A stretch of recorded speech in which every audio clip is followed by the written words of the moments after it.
Ақтөбеден өзім жаңағы медикер деген не бар ғой, поликлиника. Сода учетта тұрдым. Сода учетта тұрғанда маған айтқаны, бұл аурудың емі жоқ, болды до конца осылай деді. Ну, мүмкін жассың ғой, жазылып кетіп қалар, жаңағыдай диета ұстап не істесең түсетін шығар, кететін шығар деді. Ну, бірақ алматыда да нелер болды, шақырды кел деп, жаңағыдай қымбат дәрілермен 400 мың 500 мыңмен жазамыз деді. Маған айтқан асқазанды кескен жоқ деді, нормальный деді асқазан. Операцияның алдында мен 96 болдым.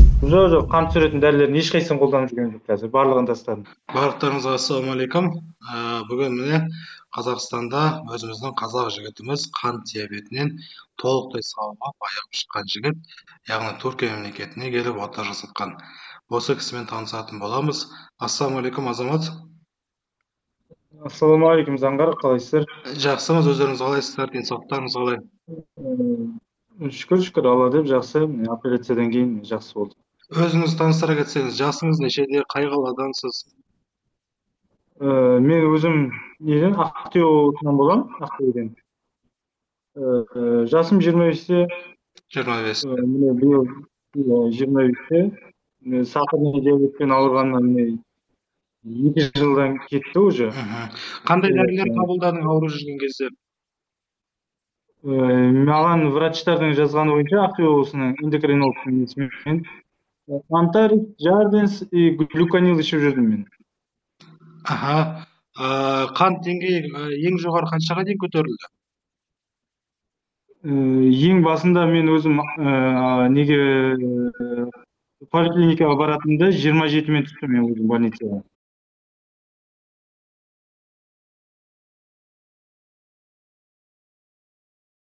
27, мәссаған қатты көтеріліпті.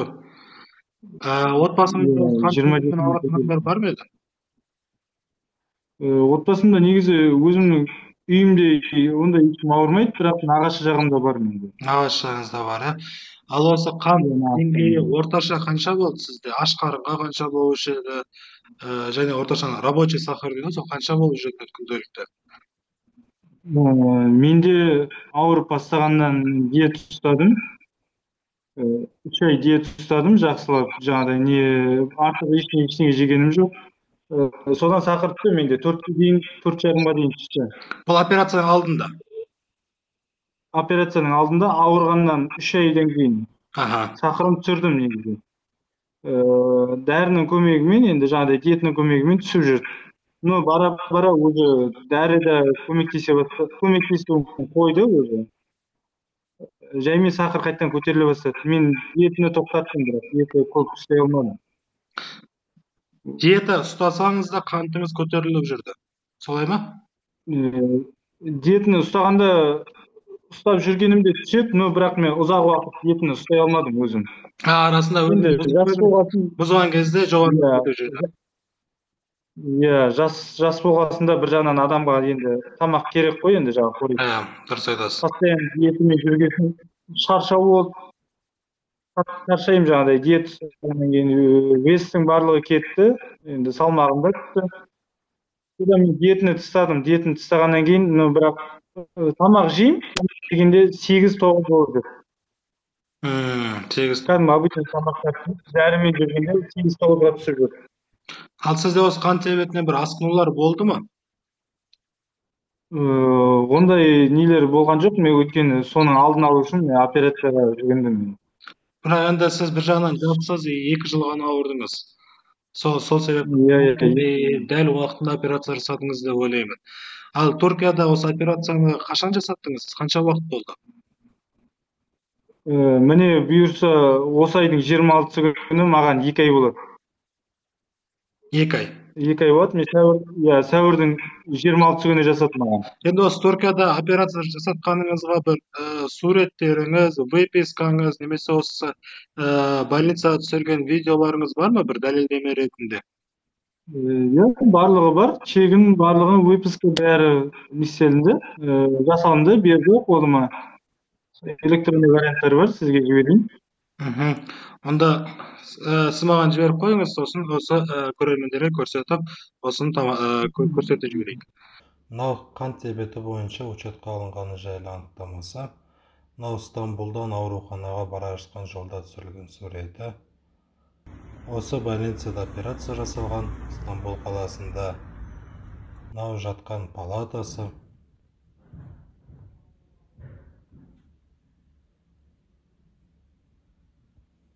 Не жүріп түрме зиярат істеп жатыр. Өйткені өзі шығып келді. Барлығы жақсы уайымдамаңдар. Мынау больницадан шыққан кезде берілген выпискасы, жоғарыда қызылмен қосылып тұрған аты жөні. Барлығы түркше жазылған, анықтап қарасаңыздар. Мынау операциядан шыққан кездегі суреті, мынау операциядан кейін 2 айдан кейін суреті. Яғни 16 килограмм артқан. Осы отаның алдында сізде бір қандай да бір қорқыныш болды ма? Осы операцияны жасатсам бір ешқандай пайдасы болмай қала ма? Не болмаса керісінше бір зияны тиіп кете ма деген. Негізі ондай ойлар болды. Ну, бірақ енді врачтардың несімен жаңағы айтуымен не қорқыныштың барлығы жеңілді. Қанша уақыт Енді түсіндірді барлығы қалай жасатсам ба екен, жасатпасам ба екен, қанша уақыт ойландыңыз? Мен негізі операцияның алдында желтоқсан айынан, алдыңғы жылдың желтоқсан айында естігем негізі бұндай операция бар екен. Содан бастап не істеп жүрдім, жаңағыдай ойланып жүрдім, жасатсам ба екен, жасатпасам ба екен. Содан біз Қазақстаннан менің өзімнің коллективім болып, соны іздестірдік, сұрадық, іздендік. Соның арқасында екеуміз де барып қайттық біздер, 2 адам болып. 2 адам. Ол кісінің жағдайы жақсы ма қазір? Ол кісінің жағдайы жақсы.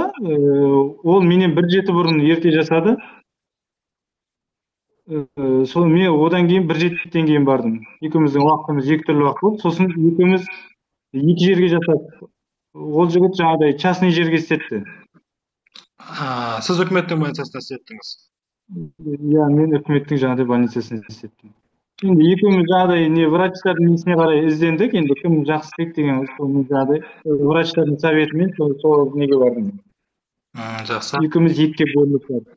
Осы отадан кейін қанша күнде аяққа тұрдыңыз? Яғни уже жүріп мен операциядан кейін, наркоздан тұрғызғаннан кейін өзім әліме байланысты 3 сағат наркоздан тұрдым. 3 сағат ұйықтап тұрдым. Сол тұрғаннан кейін бір жарты сағат, 1 сағаттың шамасында мені жүргізді. Орнымнан тұрғызып жүргізді. Операциядан кейін 3 сағат демалады екен, сол 3 сағаттан кейін мені оятты, оятқаннан кейін бір жарты сағат, 1 сағаттың шамасында жүргізді. Ал мына жаралар операциядан кейін болған қанша күнде жазылды? Менде өзімнің нем қателігім бойынша мен жаңа операция істелінген нені өзім инфекция түсіріп алдым, мен өзімнен болды. Қалай түсіріп алып едіңіз? Сол инфекция не жаңа іште нелерді алған уақытта дұрыс нелерді сақтамаған, білмеген дұрыс. Тазалық сақтамадыңыз. Иә, тазалықты жаңағыдай нені тазартқан уақытта жаңа іштен шланг алған жері бар ғой, біздерде шланг болады. Ораны дұрыстап тазартып істеп тұру керек екен. Біздерде жаңа бәрі демалысқа тап болды. Қазақстанға келем дегенше мен уже инфекция түсіріп алдым. Но бірақ қалған жерлердің барлығы жазылды. Бұрынғыдай жаңағыдай қолды кесіп неде жазылып болмайды. Қалғандардың барлығы кеш жазылды. Именно сол жаңа инфекция түсіргенім шамалы кешке жазылды. Больницада қанша күн жаттыңыз ауруханаларында? Ауруханада бірінші күн тексерілдім. Бірінші күні барған күні тексерді. Жаңа денсаулығым операция жарайтын жарамайтынды барлығын тексерді. Жарайсыз дегеннен кейін жаңағыдай мені алдын ала операцияға дайындады. Жаңағыдай системамен немен ішті тазарту керек болды ма, сондай бірдеңелері болды.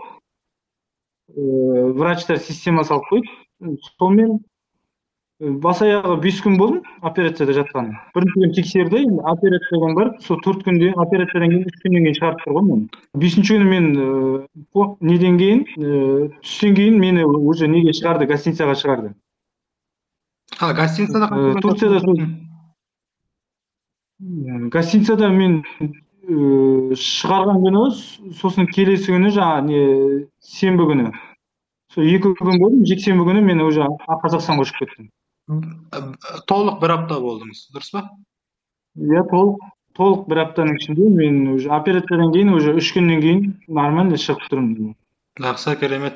Ал осы операциядан кейін ертесі күні сізде қантыңыз неше болды?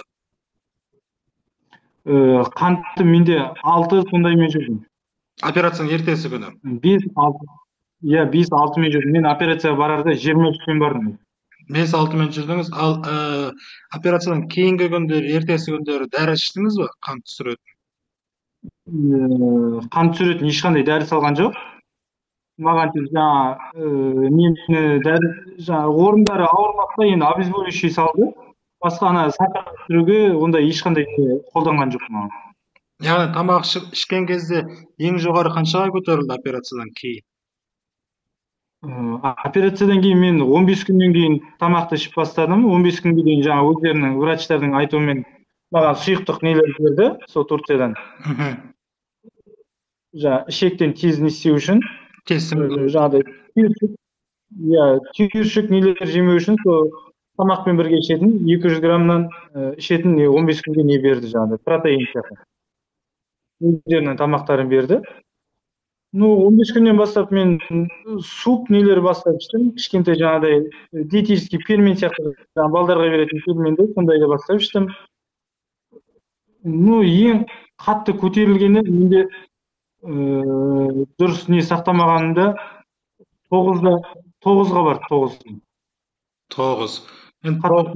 9-ға сау адам бізде де 9-ға барады негізі. Тамақ ішкеннен кейін ол 2 сағаттан кейін қайта түседі. 9 деген ол тамақ ішкеннен кейін өте жақсы қан деңгейі. Ал жалпы қазіргі жағдайың қалай?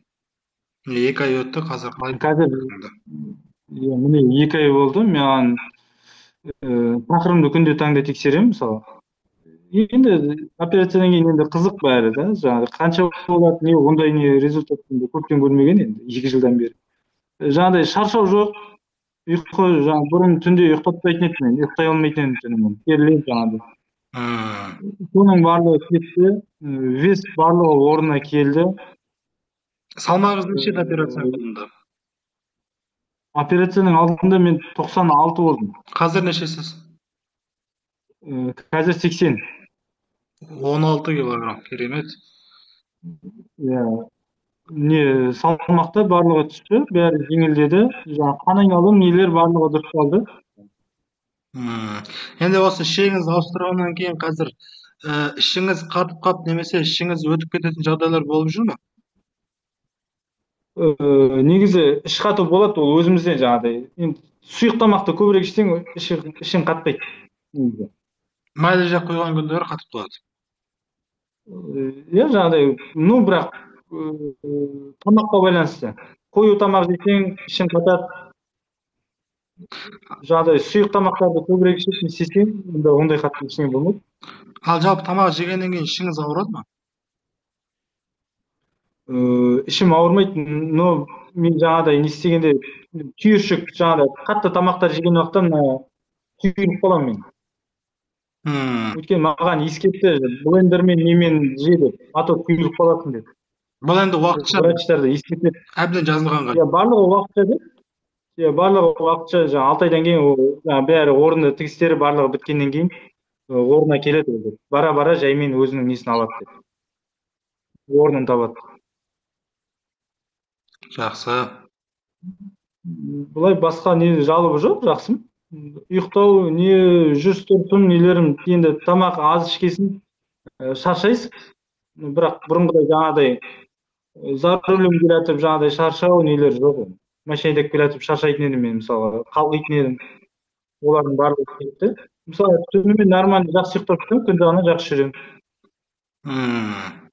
Бұрын сахар көтеріліп тұрған уақытта тамақ ішесің, тамақ ішкеннен кейін басың ауырады, басың айналады. Сахардың белгілерін береді, сосын шаршап жатып қаласың тамақ ішкеннен кейін. Сахар көтеріліп кетсе болды, сразу жатып қаласың. Қазір ондайлардың біреуі де жоқ. Жақсымын, жұмыста жүрмін, жұмысқа қосылдым. Қазір енді сіз тәтті жиі жегіңіз келіп тұратын сезім бар ма? Тәттіге тарта ма сізді қатты? Енді операцияға дейін тәтті жегім келді. Мен тұрып жейтін едім мен операцияға дейін. тәтті жегеннен кейін шамалы жақсарам да, сахар көтеріледі ғой, содан кейін шамалы не болады, өзгеріс бола ма білмеймін, содан кейін ұйықтаймын, тез ұйықтайтынмын сахар тәтті жегеннен кейін. Қазір ондай тәттіге мүлдем не жоқ. Арасында болмаса бір жаңағыдай иісін ненің бір қорқып қалғанда сондай да болмаса, а так былай не барып іздеп түнімен іздеп жеу ондай жоқ қазір. Яғни столда тәтті конфет тұрса, сіз оған тартпайды, жегіңіз келмейді. Жоқ, ондай жоқ. Ондай жоқ ондай. Жақсы. Тәтті жегім келмейді. Аузыңыз құрғау, жиі кіші дәретке бару, олар бәрі кетті. Барлығы кетті. Кіші дәрет главный тоқтады. Өйткені менде ауырып жүргенде сұйықтық көп ішемін, сосын кіші дәретке ұзақ не істейтін, жиі баратын. Прям кәдімгідей жиі. Жарты сағаттайын болуы мүмкін, бір сағаттайын болуы мүмкін, қайта баратын. Қазір енді өзіңізді толық сау адам сияқты сезінесіз бе? Иә, толық жақсы сезінемін қазір. Тек жаңағыдай не тамақ ішкенде сұйық тамақтарды сондайды ішу керек. Врачтардың айтқаны бойынша сол жаңағыдай енді ішекке жасалғасын шамалы қою тамақ жесеңіз түйіліп қаласыз. Бірақ бұл уақытша. Иә, уақытша 6 айға деп берген. Енді жаңа не орындары барлығы біткесін кетеді деді врачтар. 6 айдан кейін сіз қалыпты тамағыңызды жеп бастайсыз. Жаңа операция жасалғаннан кейін 6 айдан кейін қалыпты тамағымды ішесің. Ал осы операциядан кейін қантыңыз ең жоғары қаншаға дейін көтерілді?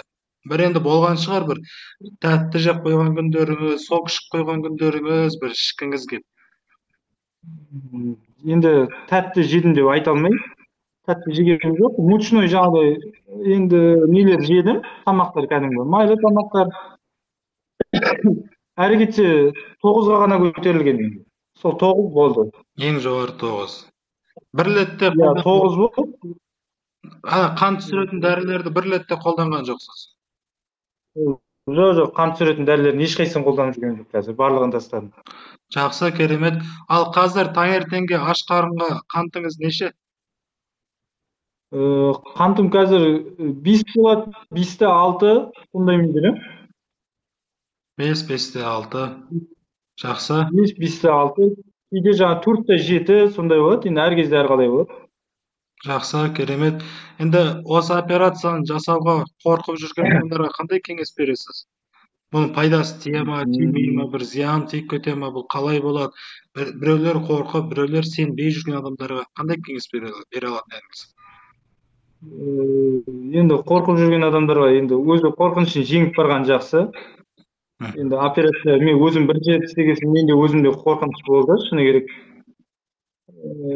Қасымда ағам болды, поддержка беріп, сонымен барды.